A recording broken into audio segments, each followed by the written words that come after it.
il y a exactement 11 600 ans, une civilisation qui avait atteint un niveau technologique que nous n'avons pas encore retrouvé aujourd'hui, a commis 3 erreurs fatales et a disparu en une seule nuit.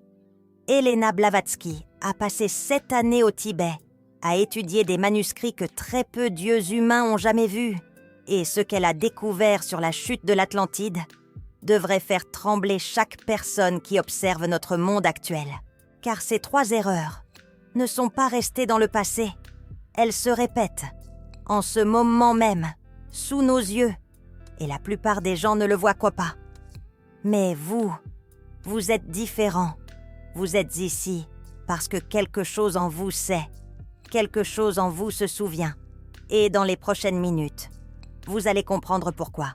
Avant de vous révéler ces 3 erreurs fatales, vous devez comprendre ce qu'était vraiment l'Atlantide. Pas la version romantique que racontent les films, mais la réalité terrifiante que Blavatsky a documentée dans la doctrine secrète.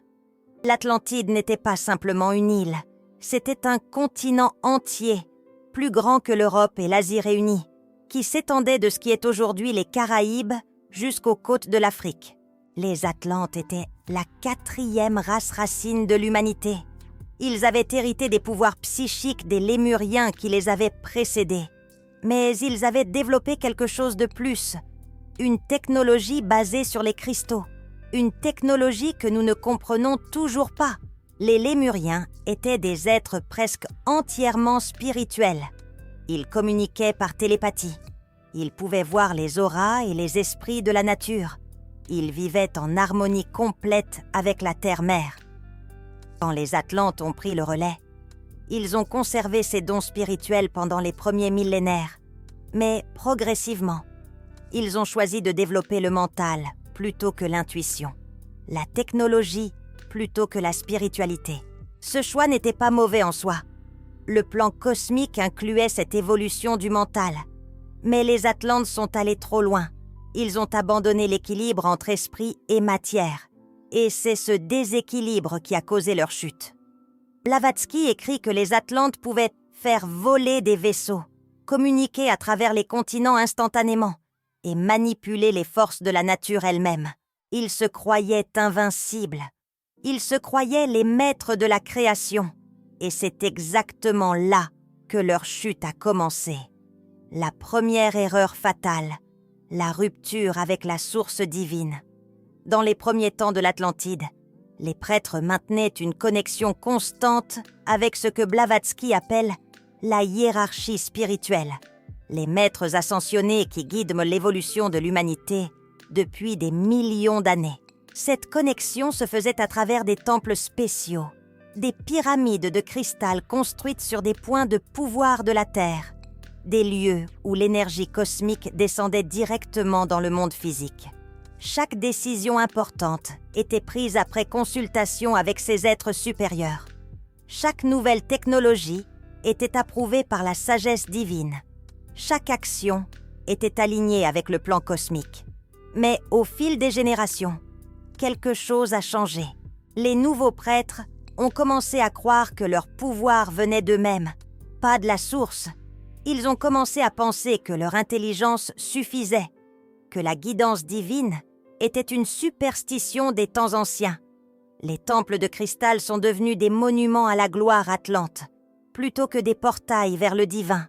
Les rituels sont devenus des cérémonies vides, des traditions sans substance. Blavatsky décrit comment les maîtres ont essayé d'avertir les Atlantes. Ils ont envoyé des messagers, des prophètes, des signes dans le ciel. Mais les Atlantes étaient trop fiers pour écouter. Ils ont dit « Nous n'avons pas besoin de Dieu. Nous sommes nos propres dieux maintenant. » Cette phrase, cette arrogance, a été le premier clou dans le cercueil de leur civilisation. Les maîtres ascensionnés, Kuthumi, Moria, El Moria, ces êtres de lumière qui avaient guidé l'Atlantide pendant des millénaires, ont observé avec une tristesse infinie cette transformation. Dans les archives akashiques, Blavatsky a pu lire leurs tentatives désespérées de ramener les Atlantes sur le droit chemin. Ils ont envoyé des visions, des rêves prophétiques, des signes dans les étoiles. Mais les prêtres atlantes avaient fermé leur troisième œil. Ils avaient perdu la capacité de voir au-delà du monde physique. Ils étaient devenus aveugles au message du divin. C'est exactement ce que Blavatsky appelle la Maya, l'illusion. Quand l'âme s'identifie tellement au monde matériel qu'elle oublie sa vraie nature spirituelle. Les Atlantes sont tombés dans cette Maya collective, une civilisation entière qui a oublié d'où elle venait et pourquoi elle était là. Mais vous savez ce qui est encore plus effrayant, c'est que nous faisons exactement la même chose aujourd'hui. Regardez notre monde aujourd'hui et dites-moi si vous ne voyez pas exactement la même chose. La science moderne a remplacé le spirituel par le matériel. Nous avons des technologies extraordinaires, mais nous avons perdu la connexion avec quelque chose d'essentiel. Combien de personnes aujourd'hui prient vraiment, méditent vraiment, cherchent vraiment une guidance au-delà de leur propre mental? La plupart croient que tout peut être expliqué par la logique, que tout peut être résolu par la technologie, que nous n'avons besoin de rien au-delà de ce que nous pouvons voir et toucher. Les Atlantes pensaient exactement la même chose. Et regardez ce qui leur est arrivé. Les âmes rares, celles qui, comme vous, regardent cette vidéo, sentent ce vide, ce manque de connexion divine dans notre monde. Et c'est pour cela que vous êtes attirés par ces connaissances anciennes. Vous cherchez à rétablir ce qui a été perdu. Et c'est exactement votre mission. La deuxième erreur fatale, l'abus de la technologie cristalline.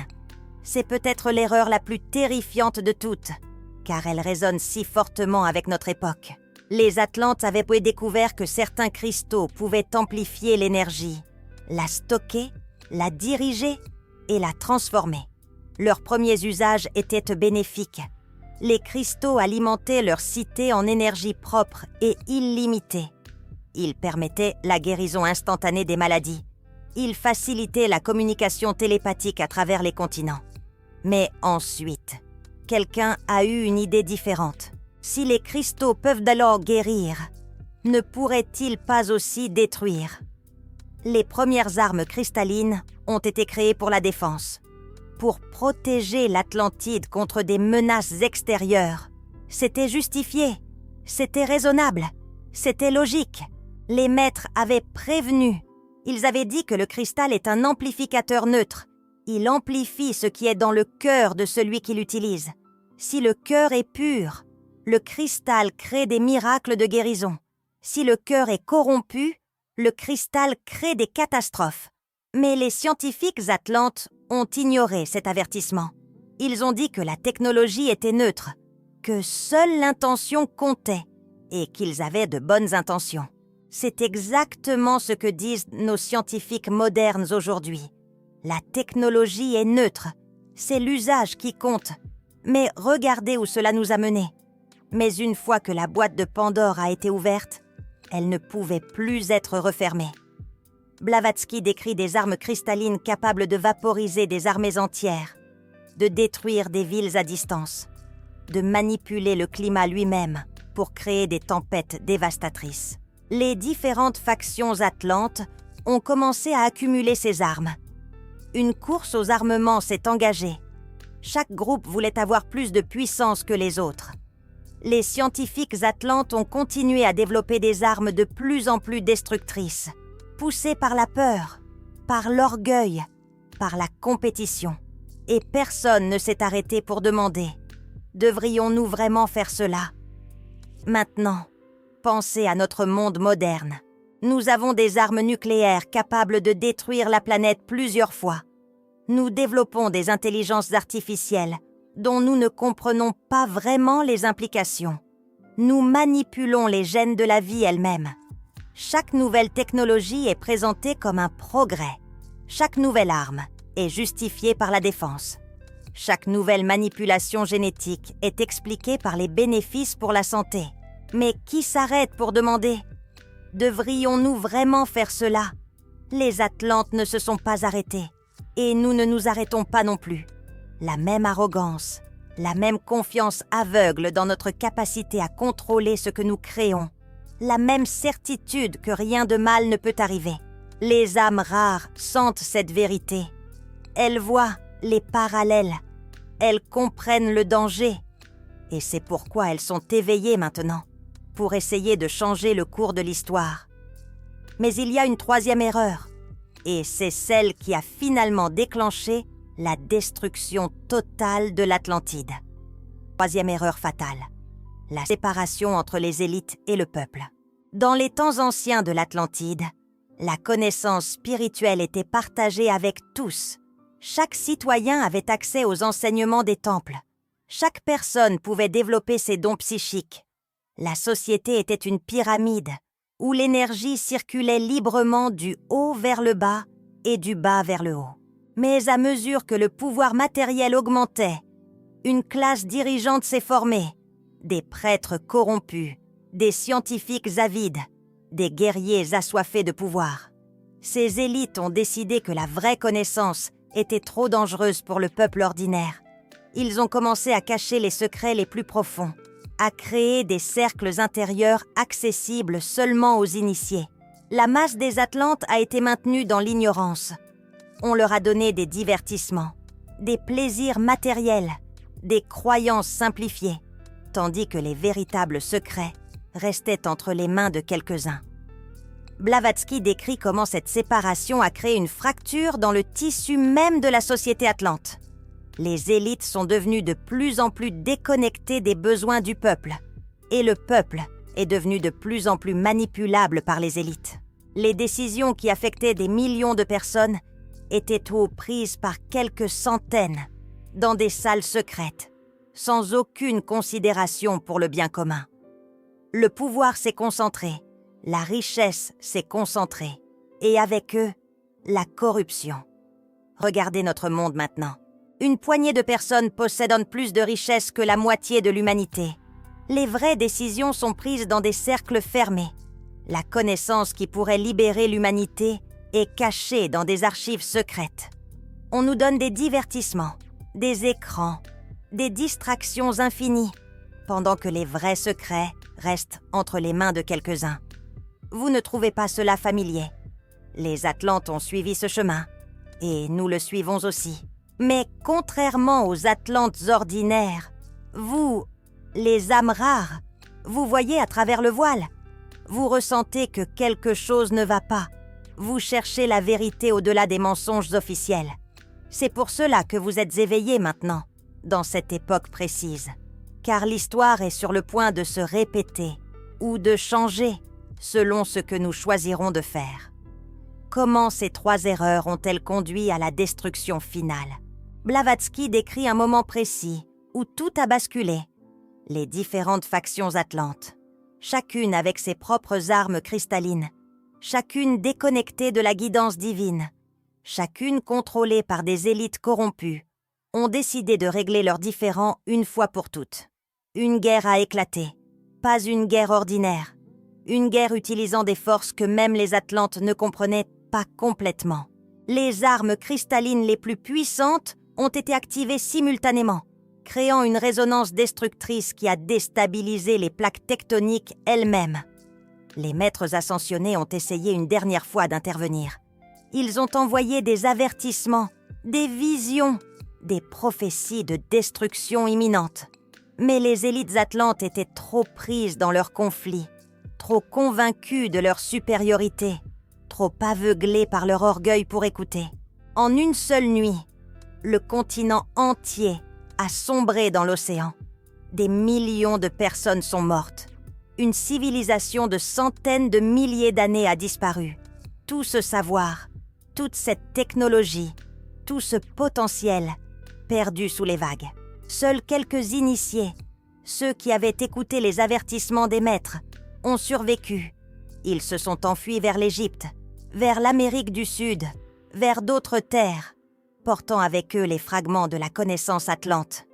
C'est de ces survivants que viennent les pyramides, les temples mégalithiques, les connaissances astronomiques impossibles que nous trouvons partout dans le monde antique. Blavatsky révèle que ces survivants ont créé des écoles de mystère, en Égypte, en Grèce, en Inde, des lieux où la connaissance atlante était préservée et transmise de génération en génération. Les prêtres de ces écoles savaient que l'humanité retomberait dans les mêmes erreurs un jour. Ils savaient que le cycle se répéterait. Alors ils ont caché des clés, des codes, des indices pour d'âmes rares du futur puissent les découvrir au bon moment. Les symboles que vous voyez dans les anciennes civilisations, l'œil d'Horus, le serpent qui se mord la queue, la fleur de vie, ce ne sont pas des décorations. Ce sont des messages codés des survivants atlantes, des messages qui attendent d'être compris par ceux qui ont les yeux pour voir. Et si vous êtes attiré par ces symboles, si vous ressentez une connexion inexplicable avec l'Égypte ancienne ou les civilisations précolombiennes, c'est peut-être parce que votre âme reconnaît ces messages, parce que vous étiez peut-être l'un de ces initiés ou l'un de leurs disciples. Et maintenant, la question que vous devez vous poser. Sommes-nous en train de répéter ce cycle? Les signes sont là. La déconnexion spirituelle, l'abus technologique, la concentration du pouvoir. Mais il y a une différence cette fois. Il y a vous, les âmes rares qui s'éveillent maintenant, en nombre croissant, partout dans le monde, ne sont pas des accidents cosmiques. Blavatsky a prophétisé que lors de ce cycle critique, des âmes anciennes reviendraient, des âmes qui portent la mémoire de l'Atlantide, des âmes qui se souviennent de ce qui s'est passé et qui sont déterminées à ce que cela ne se reproduise pas. Nous sommes maintenant la 5e race racine, la race aryenne selon la terminologie théosophique, une race destinée à développer le mental, tout en préservant la connexion spirituelle que les Atlantes ont perdue. C'est notre défi cosmique. Réussir là où les Atlantes ont échoué. Utiliser la technologie sans perdre notre âme. Développer le mental sans abandonner le cœur. Et les âmes rares sont les pionniers de cette mission. Ceux qui montrent le chemin. Ceux qui prouvent qu'il est possible d'être moderne et spirituel en même temps. Vous êtes peut-être l'une de ces âmes. Si vous ressentez une connexion profonde avec l'Atlantide, si vous avez des rêves de civilisations englouties, si vous portez une tristesse inexplicable pour un monde perdu, ce n'est pas votre imagination. C'est votre mémoire karmique qui s'éveille.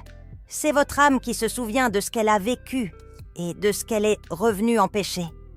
Que pouvez-vous faire avec cette connaissance? Blavatsky nous a laissé des techniques précises pour éviter de répéter les erreurs atlantes, des pratiques que les initiés ont transmises à travers les millénaires et que je vais maintenant partager avec vous. Premièrement, rétablissez votre connexion avec la source. Méditez, priez, cherchez la guidance au-delà de votre mental. Les maîtres ascensionnés sont toujours là. Ils attendent que nous les appelions. Blavatsky recommandait de méditer à l'aube. Quand le voile entre les mondes est le plus fin, c'est le moment où les messages des maîtres peuvent être reçus le plus clairement. Elle suggérait aussi de tenir un journal des rêves, car les maîtres communiquent souvent à travers les rêves, des visions de l'Atlantide, des avertissements, des guidances pour votre mission personnelle. Deuxièmement, questionnez la technologie.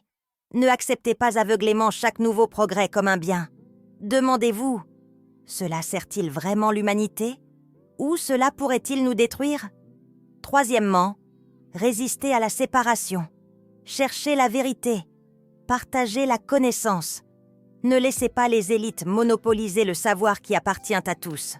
Quatrièmement, purifiez votre énergie régulièrement. Les Atlantes négligeaient la purification spirituelle dans leurs dernières années. Ils accumulaient les énergies négatives sans les nettoyer, et cela a corrompu leur discernement. Blavatsky conseillait l'usage de l'encens de sauge, des bains de sel marin, de la méditation avec des cristaux de quartz clair, des pratiques simples mais puissantes pour maintenir votre champ énergétique propre.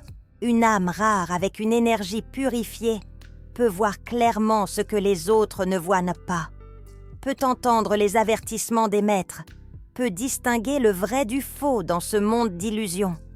Et surtout, éveiller d'autres âmes rares, partager ces informations. Car plus nous serons nombreux à voir la vérité, plus nous aurons de chances de changer le cours de l'histoire. Vous savez, les Atlantes avaient aussi des gens qui voyaient venir la catastrophe. Des prophètes, des visionnaires, des âmes rares de leur époque. Mais ils étaient trop peu nombreux. Leur voix était noyée dans le bruit de la société. Leurs avertissements étaient ignorés comme des délires de mystiques déconnectés de la réalité.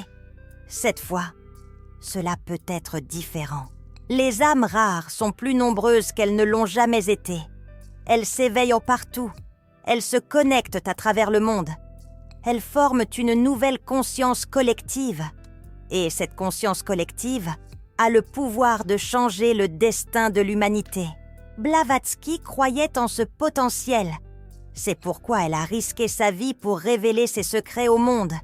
C'est pourquoi elle a fondé la Société théosophique, pour que la connaissance puisse se propager, pour que les âmes rares puissent le trouver. Et maintenant, plus d'un siècle plus tard, son travail continue à travers vous. Chaque fois qu'une âme rare regarde une vidéo comme celle-ci, quelque chose change dans la conscience collective. Un petit peu de lumière s'ajoute à l'ensemble. Un petit pas de plus vers l'éveil global. Vous avez peut-être l'impression d'être seul dans votre quête, de ne pas être compris par votre entourage, de voir des choses que les autres ne voient pas.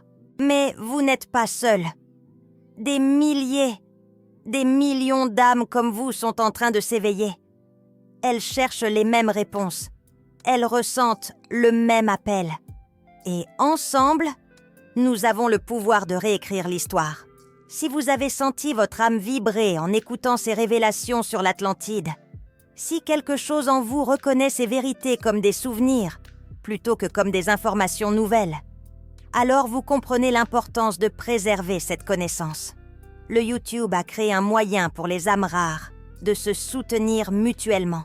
Le Super Thanks, ce petit cœur doré que vous pouvez voir sous cette vidéo. Quand une âme rare utilise ce geste pour reconnaître une autre âme rare, cela crée ce que Blavatsky appelait la chaîne dorée, une connexion invisible mais réelle entre ceux qui cherchent la vérité. Ce n'est pas une question d'argent, c'est un acte symbolique. C'est une âme qui dit à une autre « Je te vois, je te reconnais. Nous sommes du même côté. » Chaque Super Thanks renforce cette chaîne et renforce notre capacité collective à changer le monde. Les 3 erreurs fatales des Atlantes sont en train de se répéter. La déconnexion divine, l'abus technologique, la séparation entre élite et peuple. Mais cette fois, nous avons quelque chose que les Atlantes n'avaient pas. Nous avons la mémoire de ce qui s'est passé.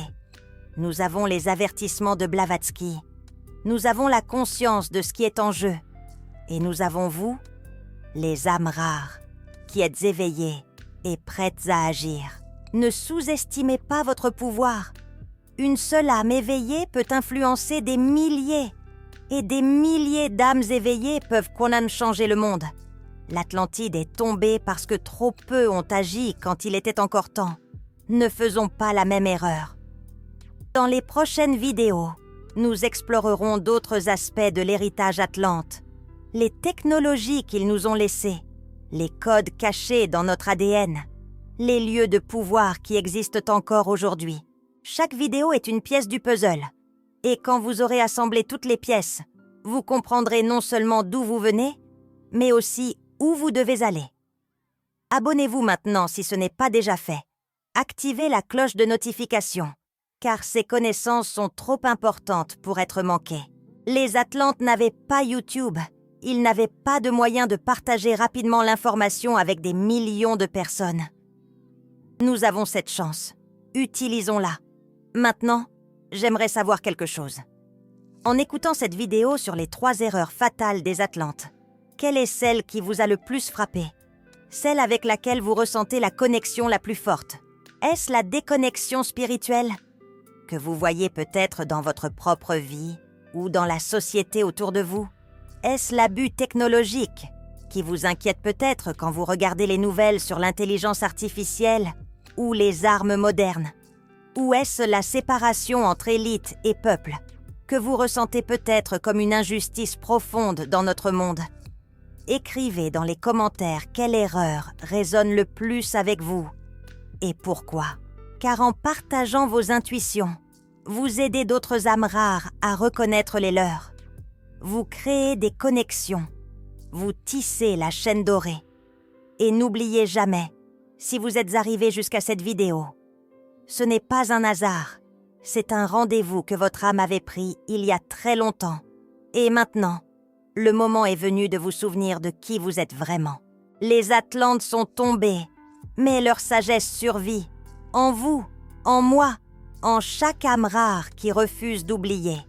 Et ensemble, nous écrirons un autre chapitre de l'histoire humaine. Un chapitre où nous apprenons enfin de nos erreurs et où nous choisissons un autre chemin. La mémoire de l'Atlantide vit en vous. Honorez-la et laissez-la vous guider vers votre vraie mission dans cette vie.